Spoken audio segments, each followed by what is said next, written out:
2026 FIFA world কাপের draw হয়ে গেছে ইতোমধ্যেই। কে জিততে পারে এই ট্রফি, এই নিয়ে ভক্তদের মধ্যেও জল্পনা কল্পনা শুরু হয়ে গেছে। সম্প্রতি পিয়ার্স মর্গানের সঙ্গে এক সাক্ষাৎকারে এই প্রশ্নের উত্তরে দিলেন ইতিহাসের অন্যতম সেরা কোচ ও ফুটবল যোদ্ধা sir Alex Ferguson.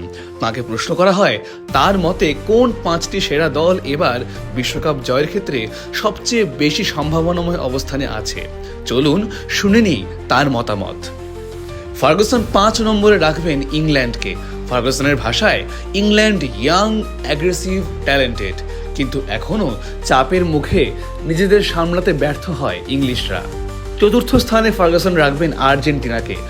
Their brilliance, but their structure will be tested by the stronger European sides. Ferguson Leo মেসির দলকে ব্রিলিয়ান্ট বলেন, কিন্তু এও বলেন যে আর্জেন্টাইনদের স্ট্রাকচার ইউরোপীয় দলগুলোর সামনে কতটুকু নির্ভরযোগ্য হবে তা ভাবনার বিষয়। 3য় স্থানে ফার্গুসন রেখেছেন ফ্রান্সকে। ফার্গুসনের মতে ডেপথ, পাওয়ার আর ফ্রাইটেনিং পেস আছে দলটির, কিন্তু স্রোত তাদের বিপরীতে গেলে তারা মানসিকভাবে বিপর্যস্ত হয়ে পড়ে। 2য় স্থানে ফার্গুসন রেখেছেন স্পেনকে। তার ভাষায় স্পেন টেকনিক্যালি সুপিরিয়র আর ট্যাকটিক্যালি ডিসিপ্লিনড। এও বলেছেন স্পেন এই টুর্নামেন্টে প্রবেশ করেছে একদম মেশিনের মতন কনফিডেন্স নিয়ে।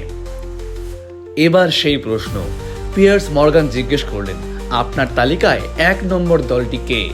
আপনার মতে কে জিতবে এবারের বিশ্বকাপ? স্যার অ্যালেক্স ফার্গুসন নিঃসংকোচে উত্তর দিলেন পর্তুগাল। ফার্গুসন আরও বলেন যে পর্তুগালের ব্যালেন্স, ম্যাচুরিটি এবং এক্সপিরিয়েন্স অনেক বেশি, এবং ফার্গুসন স্পষ্টভাবে জানিয়ে দিতে চান এটা ক্রিশ্চিয়ানো রোনালদোর বছর হতে চলেছে। তার মতে যে পরিমাণ ডিসিপ্লিন রোনালদো মেনটেন করে এবং এখনও যে আগুন তার ভেতরে আছে, তাতে নিয়তি এটাই হতে চলেছে বলে তার ধারণা।